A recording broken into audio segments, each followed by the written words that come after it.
India की एक ऐसी डेस्टिनेशन जहां एक साइड तो राजस्थान जैसा दिखने वाला भूरा, बंजर और रेतीला व्यू है और एक साइड है केरल की हरियाली। एक साइड झील है तो दूसरी साइड हजारों फीट ऊंचे पर्वतों के बीच है सुंदर घाटियां।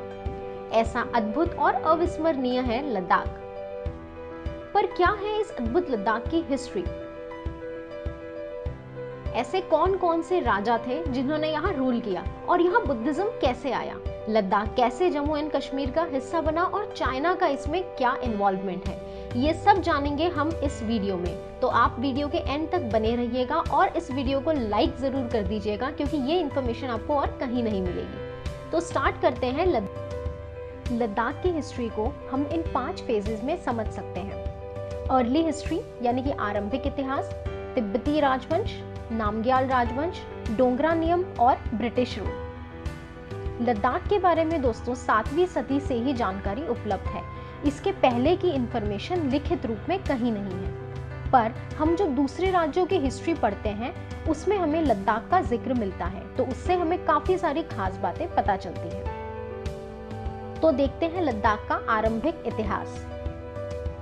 लद्दाख में बसने वाले सबसे पहले समुदाय थे दार्द समुदाय। दार्द समुदाय एक इंडो आर्यन रेस है। ये समूह उत्तरी पाकिस्तान, उत्तरी भारत और पूर्वी अफगानिस्तान में रहते थे।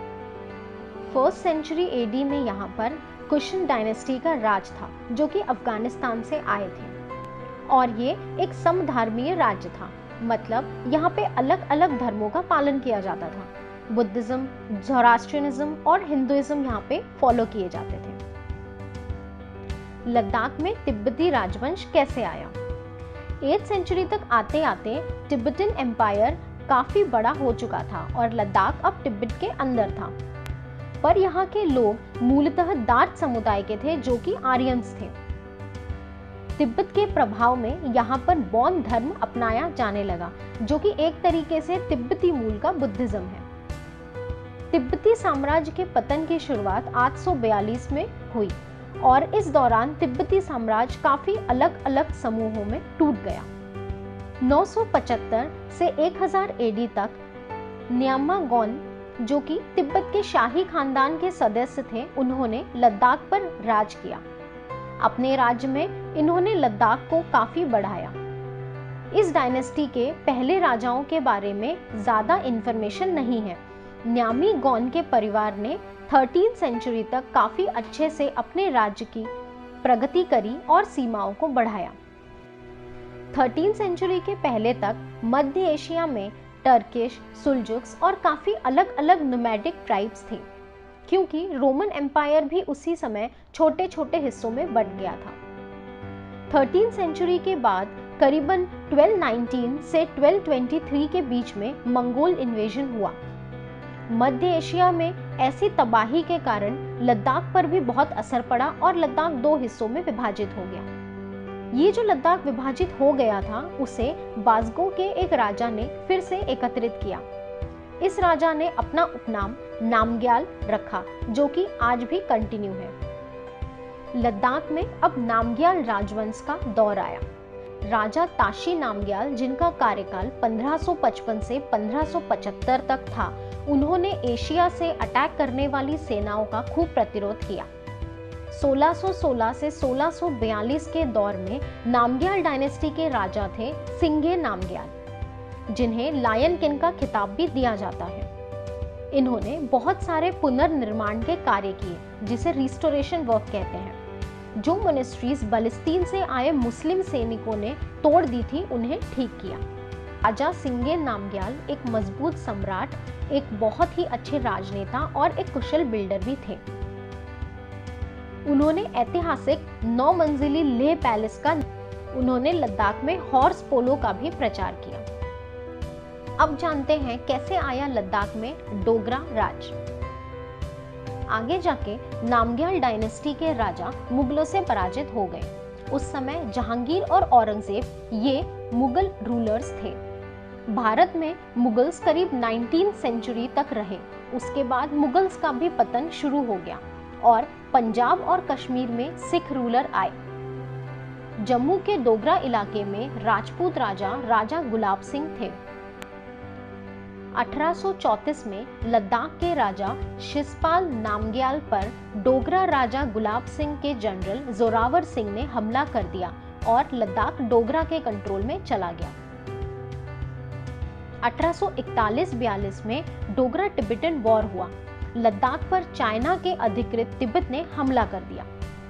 इस युद्ध के बाद लद्दाख को जम्मू कश्मीर के डोगरा स्टेट में मिला दिया गया। नामग्याल डायनेस्टी के राजा को स्टॉक में भेज दिया गया। जब हम अभी भी लद्दाख घूमने जाते हैं तो स्टॉक विलेज देख सकते हैं। स्टॉक लद्दाख से करीब 6 से 7 किलोमीटर के अंतर पर है। 1845-46 में जम्मू और कश्मीर में हुआ सबसे पहला Anglo Sikh war. British east India company और सिख एम्पायर में हुए इस जंग में डोगरा राजा गुलाब सिंह ने ब्रिटिश का साथ दिया। ब्रिटिश जीत गए और Jammu and Kashmir princely states बन गया। गुलाब सिंह ने ट्रीटी ऑफ अमृतसर 1846 के तहत लद्दाख और कश्मीर वैली को ब्रिटिश सरकार से खरीद लिया। गुलाब सिंह ने ब्रिटिशर्स का साथ दिया था, इसीलिए ब्रिटिशर्स ने खुश होकर princely states of Jammu and Kashmir के राजा गुलाब सिंह को बना दिया। 1947 में भारत विभाजन के बाद लद्दाख जम्मू और कश्मीर का हिस्सा रहा। यहाँ की राजधानी रही श्रीनगर। आजादी के बाद भी लद्दाख में कई तनाव चलते रहे। लद्दाख में स्थित कारगिल के लिए 1965, 1971, 1999 में तनाव बना रहा। 1949 में चीन ने नुब्रा और सिंकियांग के बीच की सीमा बंद कर दी। ये करीब 1000 साल से इंडिया और सेंट्रल एशिया के बीच में एक ट्रेड रूट था। 1962 में चीन ने अक्साई चीन पर कब्जा कर लिया और पाकिस्तान के साथ संयुक्त रूप में सिंग्याल और तिब्बत और काराकोरम राजमार्ग को जोड़ने वाली सड़क का निर्माण किया। 1950 में चीन ने तिब्बत पर आक्रमण किया और दलाई लामा सहित हजारों तिब्बतियों को भारत की शरण में आना पड़ा। उस समय से धीरे धीरे तिब्बती रिफ्यूजी बनकर लद्दाख लेह में आते गए। आज यहाँ पर तिब्बत से काफी रिफ्यूजी रह रहे हैं। पार्टीशन के बाद से ही लद्दाख को श्रीनगर से जम्मू एंड कश्मीर की स्टेट संभालती थी। भारत सरकार द्वारा 31 अक्टूबर 2019 को एक रिफॉर्म लाया गया जिसके तहत जम्मू और कश्मीर और बाकी के हिस्से लद्दाख से अलग हो गए। तो इस तरीके से लद्दाख अब एक अलग यूनियन टेरिटरी है। तो दोस्तों, आप अगली बार जब लद्दाख जाएंगे तो वहाँ पे जब आप घूमेंगे तो ये सब हिस्ट्री आप अपने माइंड में रखिएगा।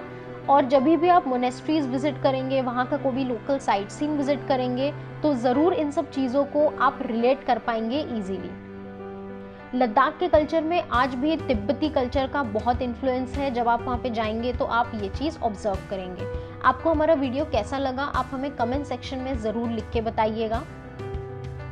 आप लोगों ने लद्दाख के तो बहुत फोटोज़ शेयर करे होंगे क्योंकि वो बहुत ही ब्यूटीफुल होते हैं, तो आप उसकी हिस्ट्री के बारे में ये वीडियो भी अपने फ्रेंड्स के साथ शेयर करिएगा। मिलते हैं अगले वीडियो में।